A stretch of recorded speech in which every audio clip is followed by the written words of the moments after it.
कंस को समझाया कि दुष्ट कंस, तुम्हारा शत्रु श्री कृष्ण दिन ब दिन बड़ा होता जा रहा है और तुम कुछ नहीं कर रहे हो। तब कंस ने विचार किया, कैसे क्या करूं, आप कैसे कह सकते हैं मैं कुछ नहीं कर रहा, कितने राक्षस भेजे मैंने, सब मार दिए उसने। तब नारद जी ने समझाया, बोले कि अपने नगर में तो स्वान भी शेर बन जाता है, अभी तक तुमने राक्षस उनके पास भेजे हैं, उनको तुमने अपने नगर में नहीं बुलाया। बोले भले ही हाथी कितना भी विशाल हो, लेकिन जब जलाशय में प्रवेश करता है तो जलाशय का मगरमच्छ उससे ज्यादा बलशाली होता है, और अभी तक तुमने सबको भेजा है, अब तुम उनको बुलवाओ। तब आपने श्री अक्रूर जी महाराज को वृंदावन भेजा। अक्रूर जी महाराज वृंदावन गए। वृंदावन जाकर के नंद बाबा, यशोदा मैया सबसे अनुग्रह किया कि कंस ने एक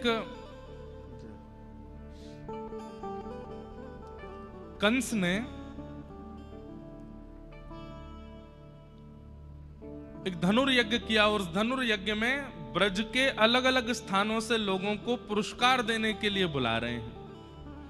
उसी बीच आपके दोनों पुत्र कृष्ण बलराम को पुरस्कृत करने के लिए बुलाया गया है, आप पधारो।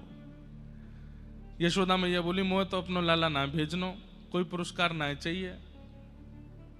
लेकिन ठाकुर जी ने ही फिर यशोदा मैया से कहा, मैया सबके बालक पुरस्कार ले, मैं ले लूं तो का बुराई है, मैं हूं जाऊंगा।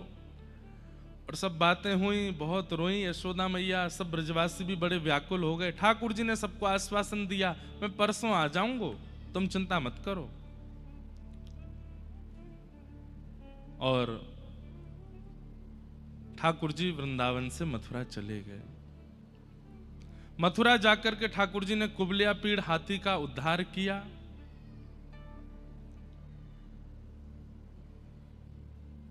कुबलिया पीड़ हाथी का उद्धार किया, कुब्जा का उद्धार किया। सबका उद्धार करते हुए भगवान ने रणभूमि में प्रवेश किया। अब आप देखेंगे कि वृंदावन के श्री कृष्ण का जो स्वरूप था और अब जो कथा में स्वरूप आएगा, उनमें आपको थोड़ा अंतर लगेगा। कल तक जो आप कृष्ण के दर्शन कर रहे थे कथा में, वे स्वभाव युक्त कृष्ण थे, पर अब जिन कृष्ण का आपको दर्शन होगा, ये प्रभाव युक्त कृष्ण होंगे। वृंदावन के बाहर ठाकुर जी अपने प्रभाव में आ जाते हैं, वृंदावन में ठाकुर जी स्वभाव। ये देखो हर व्यक्ति करता है, घर में व्यक्ति प्रभाव नहीं दिखाता। मेरी नेताजी से पहुंच है, मेरी उनसे पहुंच है, मैं यहां जाता हूं, मैं वहां जाता हूं, मैं ऐसा करता हूं, मैं वैसा करता हूं, ये सब बाहर करता है व्यक्ति। अपने बच्चे पत्नी के आगे थोड़ी बोलता है। बेटी से कहा, बेटी पानी दे दे, अब बेटी ने थोड़ी देरी कर दी, अरे रुक जा, तेरी अभी विधायक जी से शिकायत करता हूं, ऐसे थोड़ी होता है। घर में थोड़ी करता है वो। प्रभाव की बातें बाहर, स्वभाव की बातें भीतर। भगवान श्री कृष्ण, अब कोई बुरा माने तो मान जाए, पर वृंदावन के बाहर जहां कहीं भी कृष्ण विराजे, प्रभाव से विराजे। स्वभाव वाले तो वृंदावन में ही है, स्वभाव तो उनका श्री वृंदावन में ही प्रकट होता है। मेरो मन वृंदावन में अटक्यो, मेरो मन वृंदावन में अटक्यो।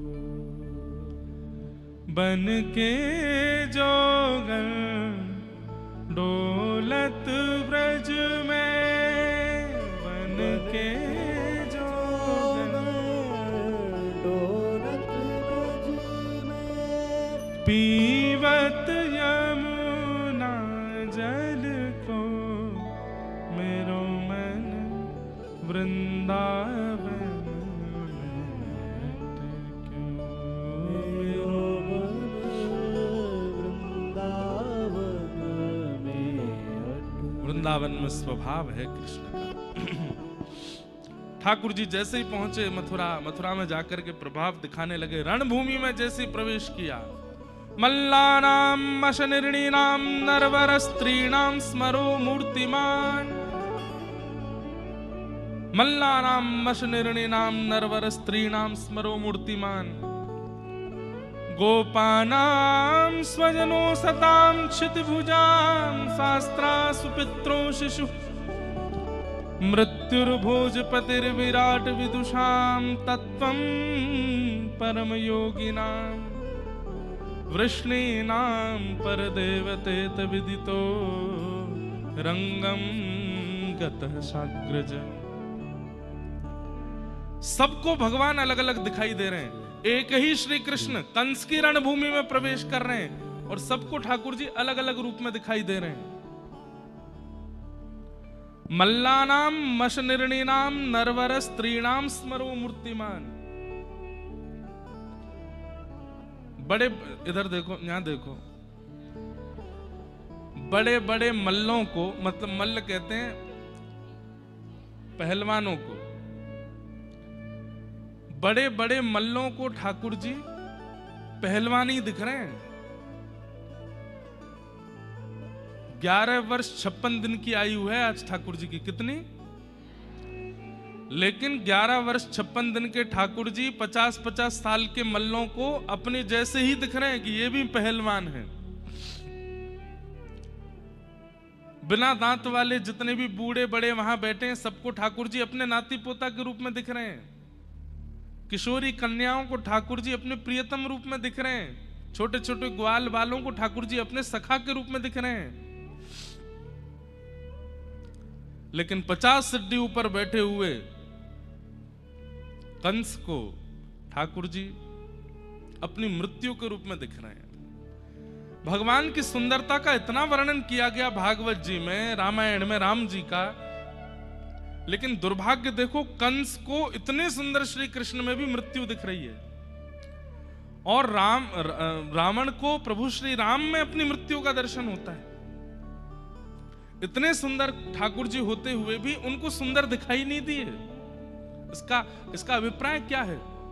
ये जो भगवान कहते हैं, ये यथामाम प्रपद्यन्ते ताम्स तथैव भजाम्यहम्, मुझे जो जैसे भजता है मैं उसे वैसे ही मिलता हूं।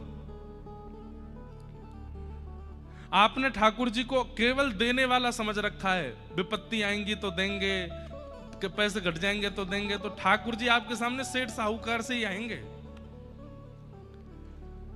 आपने ठाकुर जी को काल रूप मान रखा है कि मैं कुछ भी गलत करूंगा तो दंड देने का अधिकार ठाकुर जी का है, वो ऐसा कर देंगे, वो ऐसा कर देंगे। तो ठाकुर जी आपके लिए दंड पानी बन करके आएंगे। लेकिन आपका ठाकुर जी के प्रति वात्सल्य भाव है, वो तो नेक्स्ट से लाला है। गुजराती में एक पद गाती हैं मीराबाई, कानूडो सुजाने मारी प्रीत। किसी ने मीराबाई से कहा कि हे मीराबाई, अच्छा मीराबाई की एक बात देखेंगे आप, उनके पद मारवाड़ी में मिलेंगे, उनके पद गुजराती में मिलेंगे और उनके पद हिंदी में भी, क्योंकि बाईसा राजस्थान में रही, फिर वृंदावन में भी रही और फिर गुजरात में रही, तीनों भाषा में। मीराबाई कहती हैं कि कानूड़ा कन्हैया मेरी प्रीत कैसे समझेगा? क्यों? बोले वो तो छोटा सा लाला है ना, और छोटे से लाला को क्या पता होता है। अब माँ कितना भी प्रेम करे, कितना भी दुलार करे, बालक की कभी मूड में आ जाती है तो अपने छोटे छोटे नाखून से ऐसे मार भी देता है। अब उस समय माँ उसको कहे, अरे समझता नहीं, इतनी जोर से लगा दी। अब छोटा बच्चा क्या जाने कि इससे लगती है। कई बार बच्चे थोड़े हाथ पांव चलाना शुरू कर देते हैं तो पिताजी में ही धर देते हैं जोर से। अब उस समय पिता अगर गुस्सा करे तो ये पिता की गलती है, भाई वो बालक है। मीराबाई वही कहती हैं कि किसी ने कहा तुम इतना प्रेम करती हो, इतने पद गाती हो, इतना नाचती हो, इतना घूमती हो, इतना रोती हो, और फिर भी कन्हैया आते नहीं। तब बाई सा कहती हैं उनको दोष मत दो, छोटे लाला है ना, वो क्या जानेंगे कि मैं कितना प्रेम करती हूं। ये तो मेरा स्वभाव है कि मैं प्रेम करूं। सबको ठाकुर जी अलग अलग रूप में दिख रहे हैं, और इससे ये बात सिद्ध होती है कि आप जैसा विचार करते हैं ठाकुर जी वैसे ही दिखेंगे। किसी ने कहा ठाकुर जी का रूप कैसा है? बोले जैसा बना लो वैसा है। जैसा आप चाहोगे वैसे हैं ठाकुर जी। पंढरपुर चले जाओ तो वही ठाकुर जी ऐसे खड़े हैं, नाथ द्वार चले जाओ तो वही ऐसे खड़े हैं, वृंदावन चले जाओ तो वही ऐसे खड़े हैं, तिरुपति वेंकटेश भगवान का दर्शन करने चले जाओ तो वहां ऐसे खड़े हैं, द्वारिकाधीश चले जाओ तो वहां ऐसे खड़े हैं, बद्रीनाथ चले जाओ तो वहां तपस्या में बैठे हैं, उडुपी दक्षिण भारत में उडुपी कृष्ण के दर्शन करने जाओ तो वहां ठाकुर जी ऐसा सुना हमने कि ऐसे हाथ में मक्खन है चन क्या है, मैंने दर्शन नहीं किए, हमने किए हैं गुरुवायूर भगवान, वहां पे भी छोटे से गोपाल जी हैं, ऐसे टेढ़े मेढ़े से होके खड़े हैं, हाथ में सुंदर मक्खन ले रखा है, चंदन का श्रृंगार होता है वहां पे, बहुत सुंदर दर्शन है। पद्मनाभ चले जाओ तो वहां लेटे हुए हैं आसन पर, जगन्नाथपुरी चले जाओ तो वहां पर भुजा आगे करके पिघले हुए हाथ हैं। गोस्वामी तुलसीदास जी महाराज दर्शन करने गए, जगन्नाथ जी को देखते ही रोने लगे और तुरंत भागे मंदिर से। किसी ने पूछा आप क्यों जा रहे हैं, बोले कि मैंने ऐसे परमात्मा का तो चिंतन कभी नहीं किया था, इनके हाथ नहीं है, इनके पैर नहीं है, इनका मुख नहीं है, मैं कैसे देख सकता हूं इनको। कहा मैं अपनी स्तुतियों में गाता हूं, नव कंज लोचन कंज मुख कर कंज पद कंजारुण, कंज मतलब कमल, नव कंज लोचन, ठाकुर जी के नेत्र कैसे, बोले कंज यानी कमल जैसे, नव कंज लोचन कंज मुख कर कंज पद कंजारुण, सबकी उपमा कमल से दी है जिनकी मैंने, वो यहां कैसे बैठे, मैं इनका दर्शन नहीं करूंगा। अर्धरात्रि में राघव जी प्रकट हो गए, राम जी प्रकट हो गए, तुलसीदास जी ने प्रणाम किया, बोले तुमने हमारे जगन्नाथ वेश का दर्शन क्यों नहीं किया, बोले भगवान ऐसे रूप का मैंने चिंतन कभी नहीं किया, तो आपने ये रूप धारण क्यों किया, ये कौन सा रूप है बिना हाथ पैर वाला। राम जी बोले तुमने कभी नहीं किया ऐसे रूप का चिंतन, बोले नहीं, बोले किसने लिखी है चौपाई,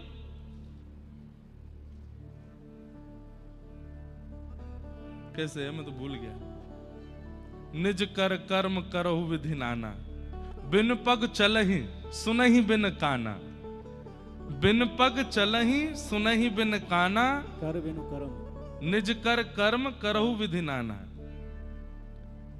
बिना पैर के जो चलता है, बिना कान के जो सुनता है, बिना हाथ के जो सब कुछ कर देता है, ऐसे है प्रभु श्री राम। किसने लिखा ये, गोस्वामी जी को तुरंत याद आया, बोले अरे सॉरी प्रभु मैं तो भूल ही गया था, बोले ये वही रूप है, जाओ दर्शन करो, बिना हाथ के हम भोजन करते हैं। और जगन्नाथपुरी में एक बात और है, कभी दर्शन करने जाइए, और दर्शन करने कभी क्या जाओ, हमारे साथ चलो, 17 सितंबर से 17, 18, 19, 20, 21, 22, 23, 17 या 18 से कथा है जगन्नाथपुरी में, और वहां अभी सितंबर में, इसके बाद खरगोन है, खरगोन के बाद जगन्नाथपुरी, और वहां इतना सुंदर महाप्रभु जगन्नाथ जी का स्कंद पुराण में जो महात्म है, गीत गोविंद के जो भाव हैं, सबको सुनाएंगे वहां आप देखेंगे महाप्रभु जगन्नाथ जी बैठे हैं कम से कम 3-4 द्वार भीतर, और जहां गरुण स्तंभ लगा है वहां से सब लोग दर्शन करते हैं। गरुण स्तंभ के पीछे, गरुण जहां से सब लोग दर्शन करते हैं उसके पीछे भोग घर है, जहां पे ठाकुर जी की सब प्रसादी रखी जाती है। जगन्नाथ प्रभु अंदर बैठते हैं और कम से कम 3-4 आंगन पार करने के बाद तब वहां भोग रखा जाता है। तो मैंने एक बार पुजारी जी से पूछा, मैंने एक बार बताओ, मैंने कि भोग सामने रखा जाता है, किसी के घर भी जाएं तो सामने टेबल पे वो लोग सब सजा देते हैं, पर उसके बाद एक प्लेट लाके दी जाती है, उसमें एक एक सामान धर दिया जाता है, जैसे खाओ। ऐसे कौन खाता है, कितना अजीब लगता होगा। बोले कि यहाँ यही है कि महाप्रभु जगन्नाथ जी अपनी आजान बाहु कर लेते हैं और फिर ऐसे खाते हैं, दूर से ही आंगन से ले ले करके सब पाते हैं। उतनी देर बीच में जाने का किसी को अनुमति नहीं है, 5-6 आंगन छोड़ के भोग रखा जाता है, आजान बाहु होकर के ठाकुर जी पाते हैं। तो जैसी आपकी भावना वैसे ठाकुर जी हो जाते हैं, इसलिए भावना शुद्ध रखो।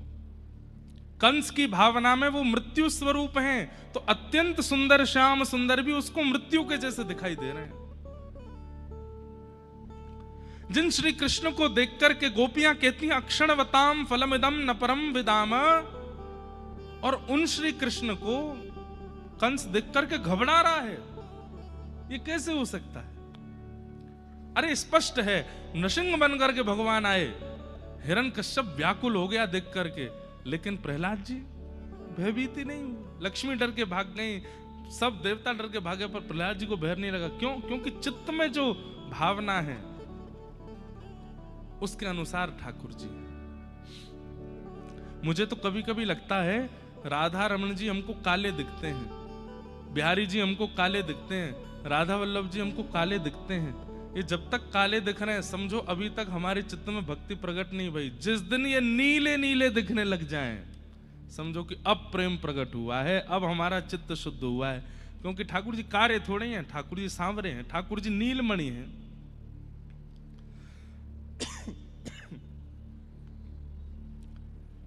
नीले हैं ठाकुर जी।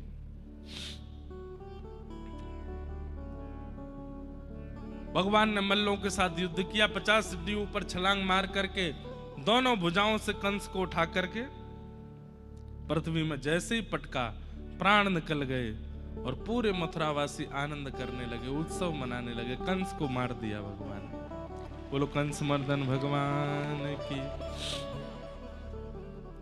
कंस वध के बाद तुरंत ठाकुर जी कारागृह में गए, वहां जाकर के मैया देवकी को मुक्त किया। देवकी मैया ने लाला को हृदय से लगाया, बोले अब मोह छोड़ के मत जाइयो। ठाकुर जी बोले ना जाऊंगा मैया, तेरे पास ही रहूंगा मैं। भगवान उग्रसेन नाना को राज्य गद्दी पर बिठाते हैं, कंस के पिता को, और उग्रसेन को राज्य गद्दी पर बिठा के स्वयं सांदीपनी गुरुकुल पढ़ने के लिए जाते हैं। कहां पे? उज्जैन, अवंतिका। वहां ठाकुर जी पढ़ने के लिए आए। सोचो आजकल बच्चे 3 साल की उम्र में स्कूल जाना शुरू कर देते हैं। ठाकुर जी पता कितने साल के गए थे? 11 साल 2-3 महीना के हैं तब ठाकुर जी पहली बार विद्यालय पढ़ने गए। इससे प्रेरित मत हो जाना, पर ये अभी एक नया ट्रेंड चला है। हमारी भी बहनें हैं, उनके बच्चे भी बहुत छोटे छोटे स्कूल जाते हैं, तो हम तो कहते इतनी जल्दी क्यों भेज देते हैं? 2-2.5 साल में तो ढूंढने लगते हैं स्कूल में भेजना है अब इसको। कम से कम 5 वर्ष तक तो बालकों का मानसिक विकास घर पर ही करना चाहिए। उनको खिलाओ पिलाओ, ये तो शास्त्राज्ञा है। लालयेत 5 वर्षाणि 10 वर्षाणि ताड़येत प्राप्ते तु 16 वर्षे पुत्रम मित्रवदाचरेत। शास्त्राज्ञा है कि 5 वर्ष तक जितना हो सके बच्चे को पढ़ाई वढ़ाई दूर रखो, माता पिता से दूर रहना नहीं चाहिए, जितना हो सके माता के साथ ही रहना चाहिए। और 5 वर्ष का जब वो हो जाए तब 10 वर्षाणि ताड़येत, कम से कम 15 साल की उम्र तक खूब उसको पढ़ाओ लिखाओ, डांटो, और जरूरत पड़े तो मारो भी। ताड़येत स्पष्ट लिखा है। लेकिन जैसे ही प्राप्ते तु 16 वर्षे, 16 वर्ष का जैसे ही हो जाए, पुत्रम पुत्री मित्रवदाचरेत, फिर पुत्र के साथ पुत्री के साथ मित्र का आचरण करना चाहिए। उसके बाद ना डांटो ना मारो। कभी कभी जरूरत पड़े तो थोड़ा बहुत क्रोध जरूर कर दो, पर मारना नहीं चाहिए 16 के बाद। कितना सुंदर है देखो। लेकिन हम लोग पता नहीं कौन सी स्थिति में जा रहे हैं। 3-3, 2-2 साल के बच्चे स्कूल जाते हैं, फिर वो घर आकर के उल्टे सीधे पंजाबी गाने सुनते हैं, उल्टे सीधे क्या बताएं अब आपको। बच्चों की स्थिति ऐसी हो गई है, पहले भजन कीर्तन सुनकर के भोजन करते थे, आजकल भद्दे गाने सुनते हैं। उसके बाद उस पे वो तो बहुत बड़ी कृपा है, अभी ये जब से राधा गोरी गोरी आया बच्चे खूब गाते हैं, खूब सुनते हैं। नहीं तो छोटे छोटे बच्चे ऐसे गंदे गंदे गानों को सुनते हैं, क्या बताऊं, उसका अर्थ भी नहीं पता उनको।